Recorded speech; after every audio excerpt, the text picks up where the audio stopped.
শুভেচ্ছা বক্তব্য দিয়েছে, যেহেতু টিভি চ্যানেলটা চলমান রয়েছে এবং অনেকেই নতুন ম্যানেজমেন্ট এসেছে। তো যারা নেটিজেনরা এটাতে দুঃখ পেয়েছেন, আমি সকলের কাছে ক্ষমা প্রার্থনা করছি। আওয়ামী লীগের যে বিচার হওয়া উচিত, ৭১ টিভিতে যারা সংশ্লিষ্ট ওই সময় কলা কৌশলী ব্যক্তিবর্গ ছিল, তাদেরও বিচার হওয়া উচিত। দ্রুত একটা মিডিয়া কমিশন গঠনের মাধ্যমে বিচারের আওতায় তাদেরকে আনতে হবে। সাধারণত পলিটিক্যাল অ্যাসপেক্টে কাজ করতে গেলে অনেক জায়গায় সভা সমিতি শুভেচ্ছা বক্তব্য বিভিন্ন জায়গায় দিতে হয়। এর মধ্যেই last couple of days ago আমি ৭১ টিভিতে একটা ইন্টারভিউ দিয়েছিলাম এবং সেখানে হলো তাদের প্রতিষ্ঠা শুভেচ্ছা একটা বক্তব্য দিয়েছিলাম প্রতিষ্ঠা বার্ষিকীর।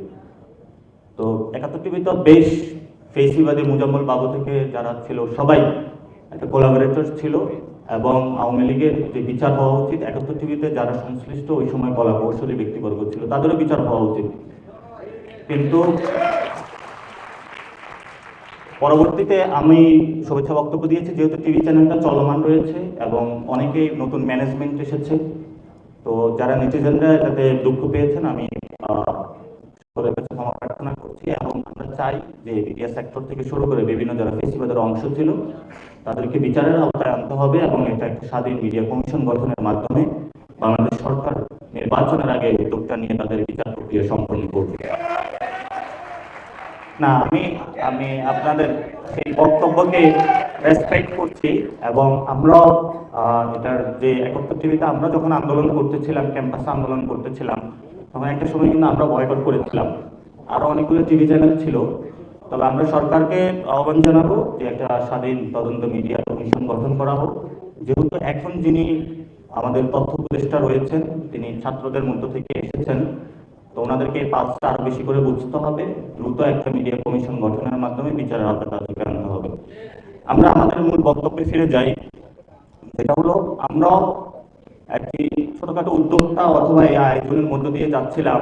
আমাদের সামনে সেই সময়টা ছিল যে ক্যাম্পাসে আমরা গুটি কয়েকজন, আমাদের সামনে একটি নতুন রাজনৈতিক স্বপ্ন তৈরি করতে হবে, সকলের সাথে আমরা আলোচনা চলমান ছিল এবং সেই জায়গা থেকে আমরা একটি রাজনৈতিক স্টার্টআপের উদ্যোগ নিয়েছিলাম এবং আমাদের সামনে যে চ্যালেঞ্জগুলো আপনাদের সামনে থাকে, আমাদের সামনে আরো বড় বড় চ্যালেঞ্জ ছিল। প্রথমত, আমরা যখন কাজটা শুরু করি আমরা খুবই বটতলাতে ছিলাম এবং আমাদের কোনো ফাইন্যান্সিয়াল কোনো ম্যানেজমেন্ট ছিল না। বিভিন্ন এনজিও সেক্টর বা বিজনেস যখন চালু করা হয়, বিভিন্ন উদ্যোক্তা ক্ষেত্রে ইনভেস্টমেন্ট সেখানে এসে থাকে, কিন্তু পলিটিক্যাল ক্ষেত্রে যে কোনো একটা রিস্কই থাকে। আমাদের যারা পেরিফেরিতে ছিল, ভাই বন্ধু বিভিন্ন জায়গায় চাকরি করতেছিল, ৫০০-১০০০ টাকা ছোট ছোট কিছু স্মল আকারে টাকা নিয়ে তখন আমরা আমাদের কাজগুলো চালিয়ে যেতাম। একটা পর্যায়ে আমাদের সামনে শেখ হাসিনার মতন একটা জগদ্দল পাথরও আমাদের সামনে এসেছিল এবং বিভিন্ন রাজনৈতিক দলের ছাত্র সংগঠন থাকে। আমরা কোনো রাজনৈতিক দলের ছত্রছায়া না থেকে একটি স্বাধীন চিন্তা চক্র আড্ডা চালু করি, যেটার মধ্য দিয়ে আমরা নতুনভাবে বাংলাদেশকে একটি পথে যাত্রা নিয়ে যাওয়ার জন্য কাজ শুরু করি।